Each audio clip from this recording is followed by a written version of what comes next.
أعوذ بالله من الشيطان الرجيم بسم الله الرحمن الرحيم الحمد لله رب العالمين والعاقبة للمتقين والصلاة والسلام على أفضل الأنبياء والمرسلين وعلى آله وأصحابه أجمعين اما بعد السلام علیکم و رحمت الله و برکاته.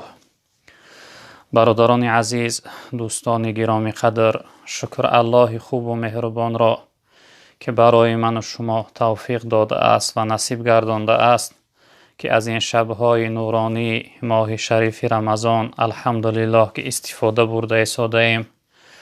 از خداوند عاجزانه مسئلت دارم بار الله پروردگارا، این دهه رحمت که این 10 روز ابتدای این ماه دهه رحمت است، پروردگارا در این 10 روز رحمت عالم اسلام و تمام برادران مسافر و مهاجر ما، مردم شریف تاجیکستان ما را از رحمت خود سیراب بگردان و پروردگارا بار الله مشکلی های ما را آسان بگردان.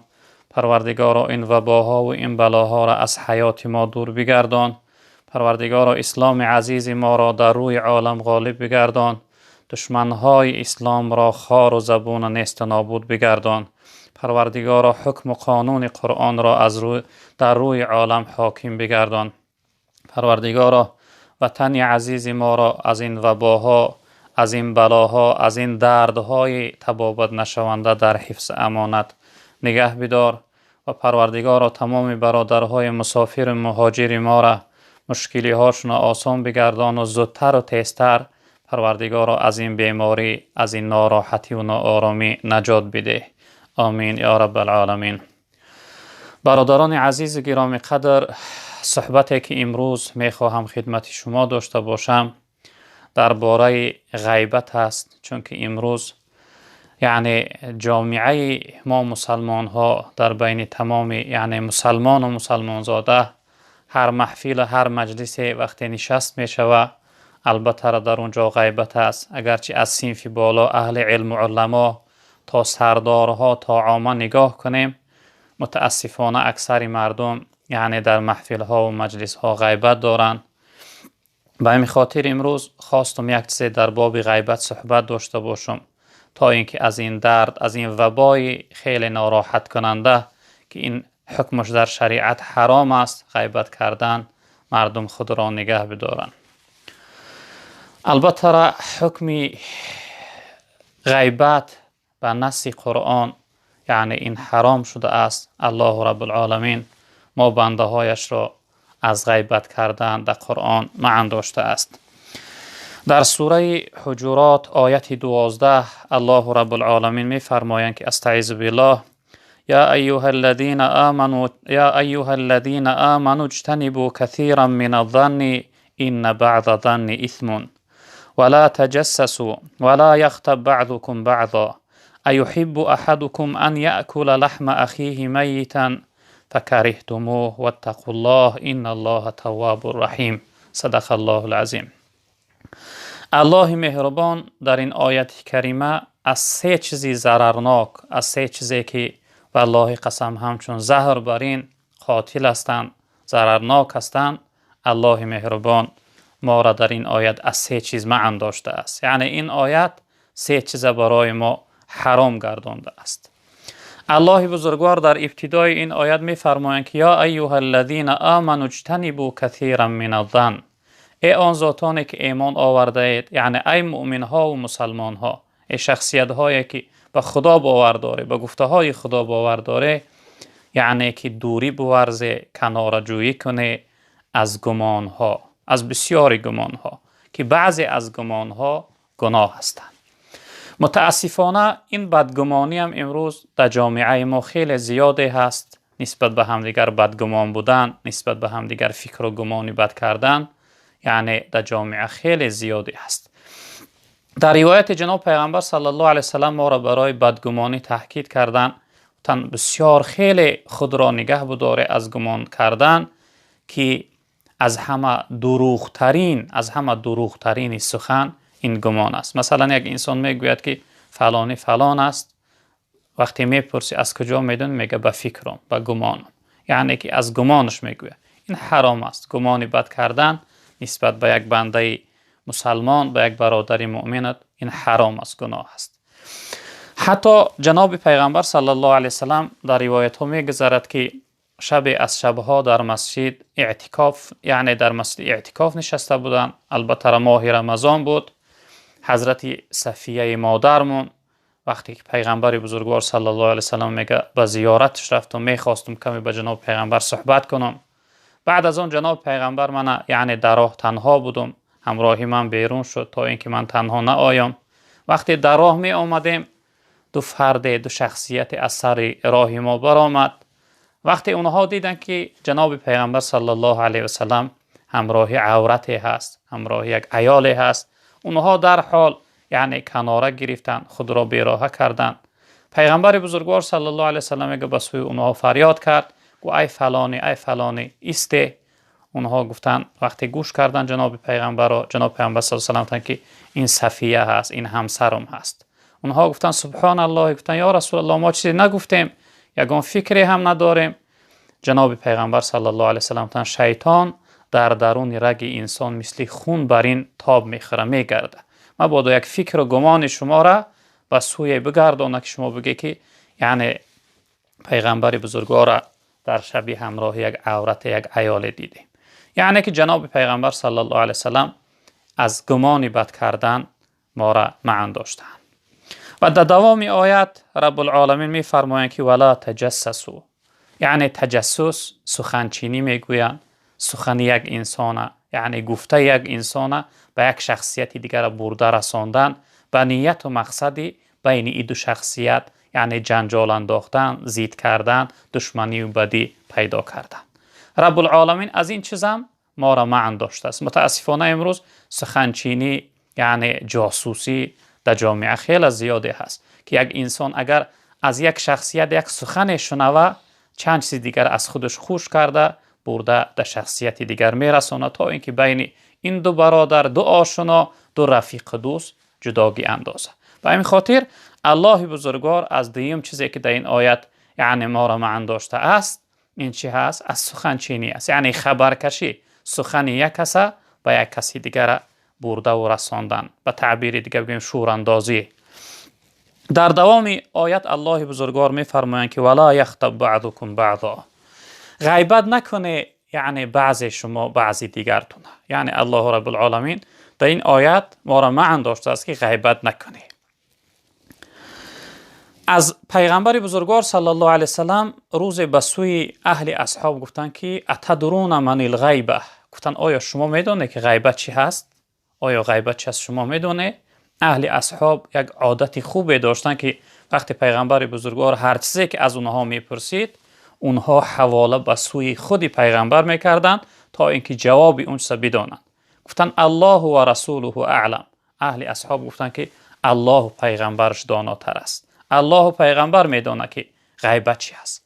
پیغمبر بزرگوار صلی الله علیه وسلم گفتن که ذکرک اخاک بما یکره، گفتن یک برادر تا، یک رفیق دوست تا یعنی به بدی یاد کردن این غیبت است. یعنی یک برادر تا وقتی در یک جا نشستی، یعنی در غایبیش وقتی حاضر نیست، در نزدت نیست، در نزد یک شخصیت دیگر او برادر میگه که وای برادر من چنین است، یا اینکه یعنی یک کمبودی که در اعضاش داره. مثلا بعضی انسان میگه فلانی گوشهایش کلان است، بینیش کج است، چشمهاش کلان هستند، یا اینکه فلانی سیاه است. یعنی چنین به بدی یاد کردن یک برادر، پیغمبر بزرگوار صلی الله علیه وسلم گفتن این غیبت است. اهل اصحاب پرسیدن گفتن یا رسول الله، وقتی که اون چیزی که ما در حق برادرمون میگیم اون چیز اگر دوای باشه چی؟ مثلا یک انسان چشمهای کلان داره، میگه فلانی چشمش کلان است، بینیش کلان است، گوشهاش کلان هستند، دهانش کج است، فوگش کج است، یا این یگون یعنی کمبودی در اعضاش داشته. وقتی کمبودی هاش گوییم چی؟ پیغمبر بزرگوار صلی الله علیه و سلم اگر چی اون کمبودی هم در اعضاش داشته باشه، شما اون شخصیت غیبت کرده، شما اون غیبت کردگی هستی. اگر کمبودی نداشته باشه، پیغمبر بزرگوار صلی الله علیه و سلم شما اون شخصیت تهمت کردگی هستی. یعنی که هر دوش گناه است. وقتی کمبودی داشته باشه یعنی به بدی یادش کردی، این غیبت میشده است. اما وقتی کمبودی نداشته باشه و به بدی یادش کردی، در حق اون برادری یعنی مسلمان و مؤمنات این چی میشده است؟ تهمت میشده است. در دوام آیت کریمه الله رب العالمین یک مثال خیلی بد نفرت یعنی ناراحت کننده مثال آورده است که هر انسان از شنیدن این مثال ناراحت می شود. البته این مثال برای انسانهای غیبت کننده پیغمبر بزرگوار صلی الله علیه و سلم مثال آورده است.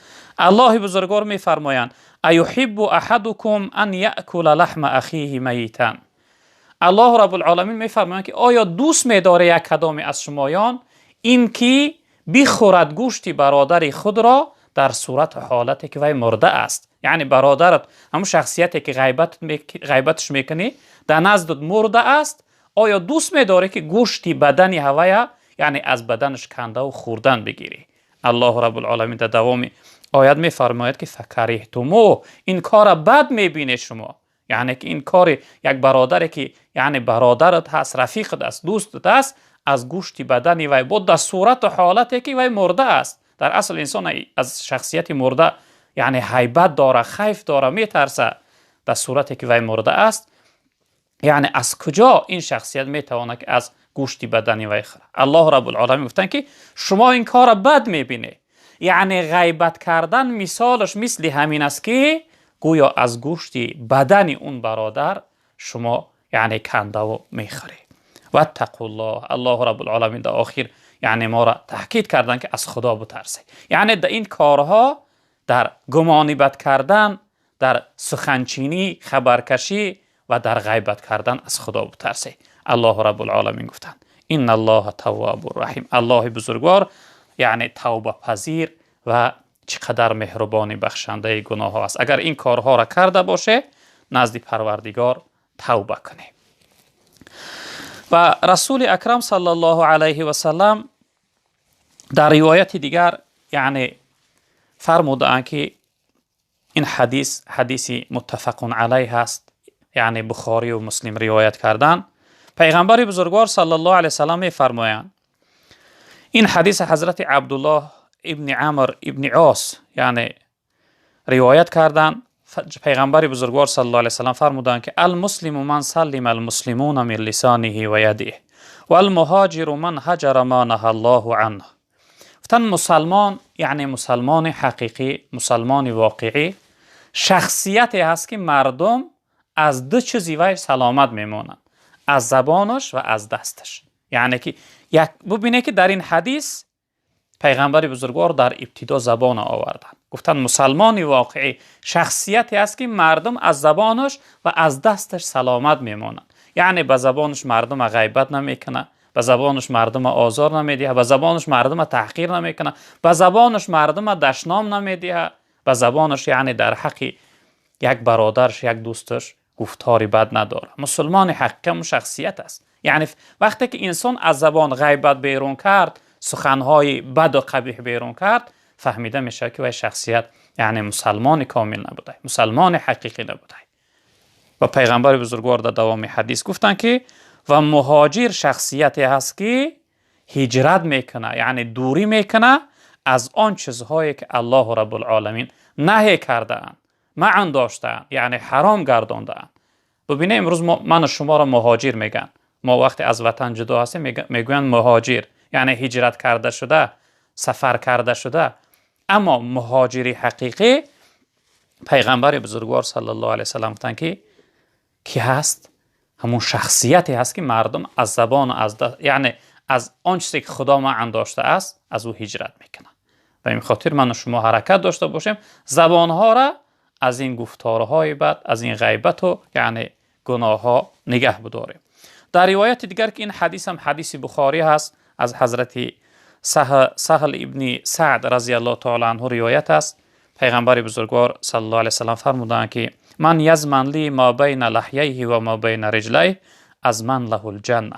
گفتن هر شخصیتی که ضمانت ده، ضمانت وعده را میگویند. پیغمبر بزرگوار گفتند که هر انسانی که برای من وعده ده که از ضرر دو چیز خود را نگه می‌دارد، از یعنی زبان و از شرمگاه. یعنی به زبانش مردم آزار نمیدهد، به زبانش غیبت نمیکند، به زبان گفتاری بد ندارد و به شرمگاهش گناه نمیکند. پیغمبر بزرگوار صلی الله علیه و سلم میگه من برای اون جنت وعده میدهم.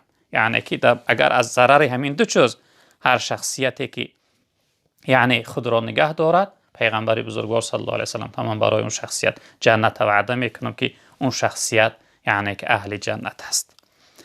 در روایت دیگر پیغمبر بزرگوار صلی الله علیه و سلم را میپرسند که این حدیث هم حدیث ترمذی هست، از حضرت ابو هریره رضی الله تعالی عنه روایت شده است که سئل رسول الله صلی الله علیه و سلم عن اکثر ما يدخل الناس الجنه. پیغمبر بزرگوار صلی الله علیه و سلم پرسیدند که از همه زیادتر چی چیز انسان داخل جنت میگردانه؟ پیغمبر بزرگوار گفتند تقوی الله و حسن الخلق، گفتند تقوا، خدا ترسی و خوش اخلاقی. و سئل عن اکثر ما يدخل الناس النار، و پرسیدند گفتند یا رسول از همه زیادتر چی چیز مردم داخل دوزخ میکنه؟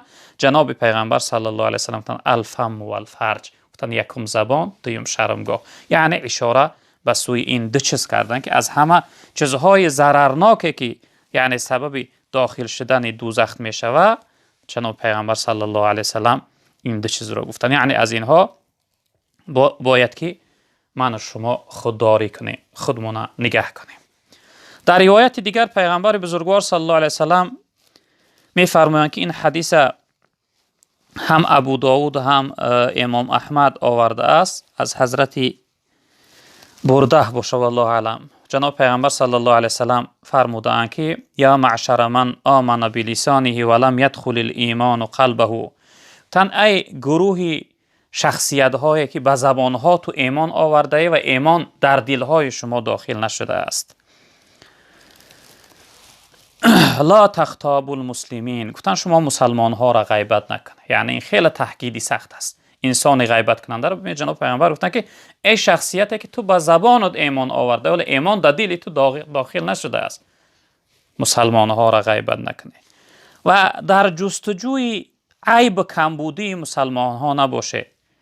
گفتن هر شخصیتی که در جستجوی عیب کمبودی مسلمان باشه، پیغمبر بزرگوار صلی الله علیه و سلم گفتند الله بزرگوار یعنی در جستجو و آشکار کردن عیب کمبودی اون شخصیت می شود، اگرچه اون شخصیت در درون یعنی خانه اش هم پنهان و بجا باشد، خداوند عیب کمبودی او را آشکار میکنه. یعنی که پیغمبر بزرگوار صلی الله علیه و سلم در این حدیث مبارکش چیکار کردن؟ معنی داشتن که یعنی انسان ها باید که خود را از یعنی چی؟ از غیبت کردن باید نگه دارن. روز حضرت عایشه مادرمون در نزد رسول اکرم صلی الله علیه و سلم نشسته بودن، یعنی همراه پیغمبر بزرگوار صحبت داشتن. بعد از اون حضرت عایشه از حضرت صفیه مادرمون که اونم همسر جناب پیغمبر صلی الله علیه و سلم است درباره صفیه صحبت کردن. درباره صفیه وقتی صحبت کردن، حضرت میگه یعنی همچون ببینه چقدر در بین مردم یعنی باغچون زنها بد میبینن، همچون باغچون حضرت صفیه مادرمون گفتن که قصیرتن، گفتن قصیرتن گفتن یعنی که قدی پست داره، قامت پست است. مردم میخوان ما قد پستک میگوین، گفتن این صفیه قدی پست داره، یعنی که به سوی صفیه مادرمون حضرت عایشه مادرمون چنین گفتن. رسول اکرم صلی الله علیه و سلم میگه بسیار ناراحت شد، حتی میگه چهره مبارک یعنی تغییر یافت، دگرگون شد از ناراحتی. به سوی حضرت عایشه مادرمون گفتن که گفتن ای عایشه یک سخنی گفتی که چی قدر سخنی بده گفتی که اگر این سخنی تو را در یک بحر انداخته شوه، بحر یعنی چقدر کلان است، اگر این سخنی تو را در یک بحر انداخته شوه، پیغمبر بزرگوار صلی الله علیه و سلم این سخنی تو اون بحر بدبو میگردانه. یعنی که جناب پیغمبر صلی الله علیه و سلم به سوی حضرت عایشه مادرمون چیکار کردن؟ یعنی کاهش کردن، گفتن سخنی خیلی بده گفتی. چی گفته بود؟ گفت حضرت صفیه قدی قامتی پس داره، در اصل قامتش پس بود، اما جناب پیغمبر به خاطر یعنی نه کردن یعنی معن داشتن، حضرت عایشه مادرمون همسر یعنی مهربانشون گفتن که یک سخنی بدبوی گفتی که این سخنی تر اگر در یک بحر انداخته شوه، این سخنی تو اون بحر یعنی بدبو میگردانه. این چنین با از حضرت ابو هریره رضی الله تعالی عنه روایت است که پیغمبر بزرگوار صلی الله علیه و سلم گفتند که من اکل لحم اخیه فی الدنیا قرب الیه یوم القیامه فیقال له کله میتا کما اکلته حیا. میگه هر انسانی که در دنیا یعنی یک برادری مسلمانش غیبت کرده باشه، یعنی وقتی غیبت کرده دنیا، در روز قیامت مرده یعنی همون برادرش به نزد این شخصیت آورده می شده است. الله رب العالمین یعنی به سوی این شخصیت می گفته است که بخور، می گفته است از گوشت این برادرت، چی نوعی که در زندگیش در دنیا از گوشت بدن این می خوردی. یعنی ببینید تاکید خیلی سخت است که پیغمبر بزرگوار گفتن که انسانی که در دنیا غیبت کرد، شخصیتی را که غیبت کرده ای، یعنی جسم و بدنی هم رو در قیامت به نست میارن، میگفتن که چیکار کن، از گوشت بدن ای در حالت در صورت مرده بودنش بخور، چی نوعی که در دنیا در زندگیش یعنی از گوشت بدن ای شخصیت با میخوردی. و در سنن ابو داود از حضرت انس ابن مالک رضی الله تعالی عنه روایت است که رسول اکرم صلی الله علیه وسلم فرمودند که لما عرج بی ربی عز وجل مررت بقوم لهم اسفار من نحاس یخمشون وجوههم و صدورهم فقلت من هؤلاء یا جبریل قال هؤلاء الذين یأکلون لحوم الناس و یقعون فی اعراضهم. پیغمبر بزرگوار صلی الله علیه و سلم وقتی که خداوند من شب معراج یعنی نزد خودش معراج برد، معراج دعوت کرد، البته در اون عالم بالا خداوند جنت و دوزخ را برای جناب پیغمبر صلی الله علیه و سلم نشان داد. جناب پیغمبر گفتند من یک گروه مردمی را دیدم که در یک عذاب خیلی مبتلا، عذاب سخت گرفتار بودند که اونها ناخونهای خیلی دراز داشتند، ناخونهاشون از آهنی بود و اون ناخونها میگه از چهره های خود، از یعنی سر سینه و بدن خود گوشتای خود را میکندن و میخوردن. از حضرت جبرائیل علیه السلام پرسیدم، گفتم ای جبرائیل اینها کی هستند که خداوند این و اینها را یعنی عذاب داره؟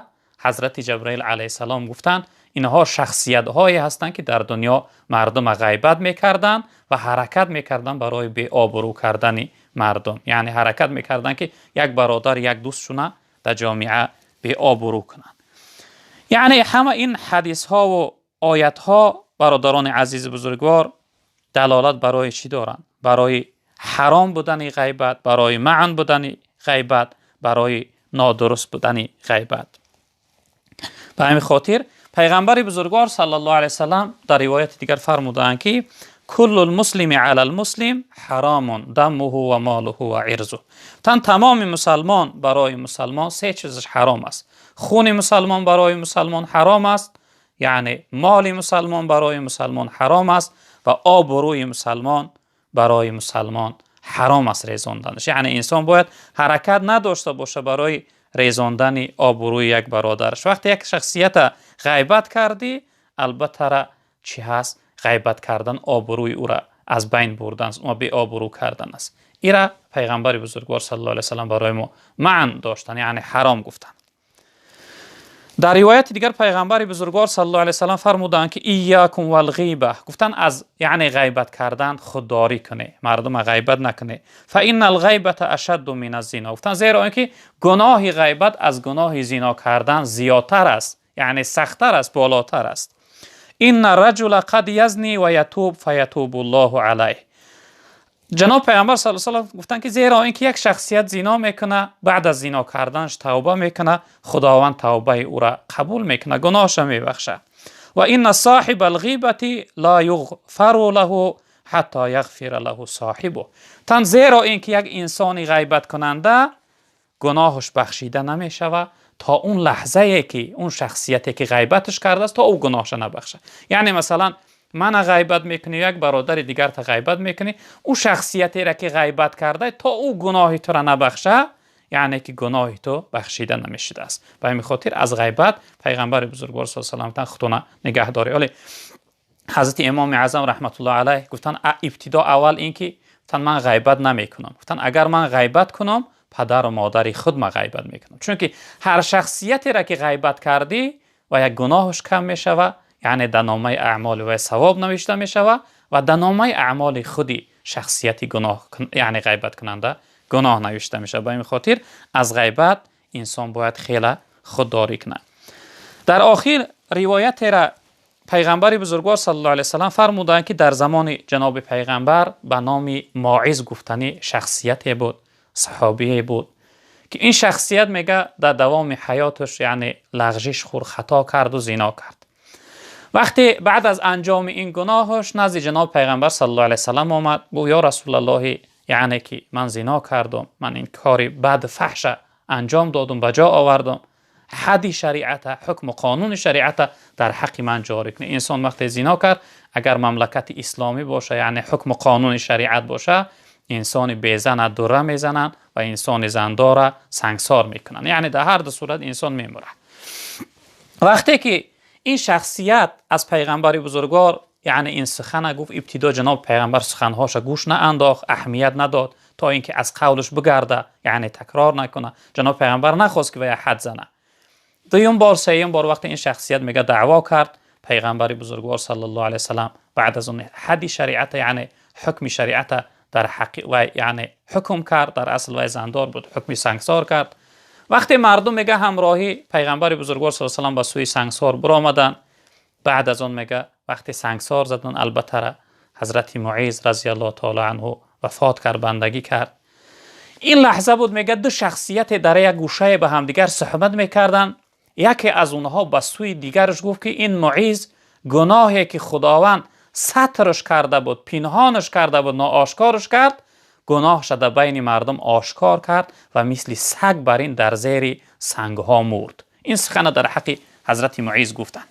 جناب پیغمبر سخن اونها را شنید اما اهمیت نداد، چیزی برای اونها نگفت.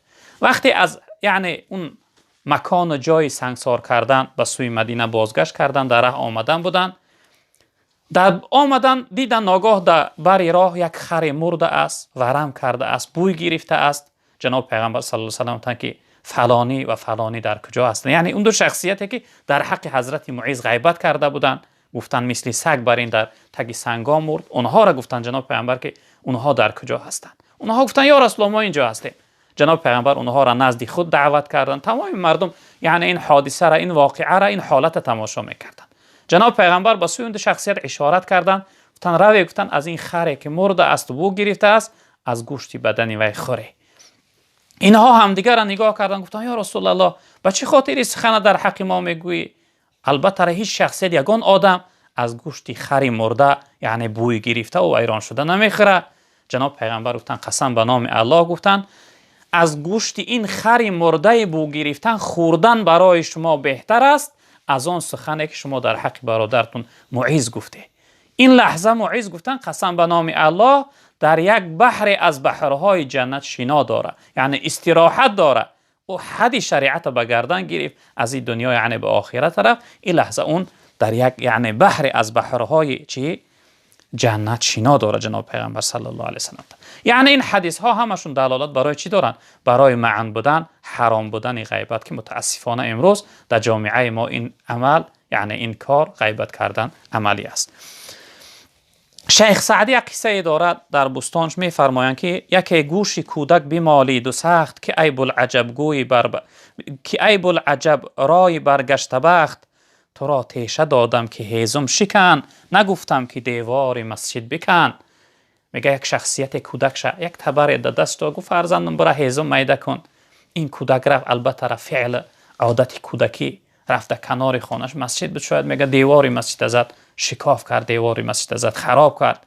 وقتی پدر بار آمدید فرزندش دیوار مسجد یعنی ویرانه داره، بعد از اون میگه گوشی فرزندش گرفت، مالید گوشی فرزندش تافت. گویا بچه من ترا تبر دادم که برای هیزم میده کن، من ترا یعنی تبر ندادم، تیشه ندادم که برای دیواری مسجد مردم دیواری مسجد بکن. بعد از اون حضرت این همچون تمثیل مثال آورده است، دوامش برای ما فرمودن که زبان آمد از بحر شکر و سپاس، به غیبت نگرداندش حق شناس. تا این زبان خداوند برای شکر و سپاس گزاری، برای ذکر و یاد خودش داده است که در این ذکر باشه، در این شکر باشه. زبان برای این است که یعنی انسان از این زبانش غیبت بیرون کنه. چی نوعی که اون پدر گوشی یعنی پدر فرزندش فرمید که برای هیزم شکن، اما در جای هیزم دیواره کند، گوش مالید. هر انسانی که این زبان در غیبت و گناه صرف کرد، البته در قیامت خداوند گوشی وی هم میماله، خداوند وی هم عذاب میکنه، وی هم عتاب میکنه. گذرگاه قرآن و پند است و گوش، به بهتان و باطل شنودن مکوش. دو چشم از پی صنع باری نکوست، زی غیبت برادر فرو گیر دوست، زی عیبی برادر فرو گیر دوست. یعنی که پروردگار این همه اعضاها و نعمتهای برای ما داده است، اینها را ما باید در ذکر یادی خودش، در فرمانبرداری و اطاعت خودش یعنی که استفاده ببریم و حرکت داشته باشیم برادر عزیز که از این غیبت کردن خودداری کنیم، خود را نگه بداریم.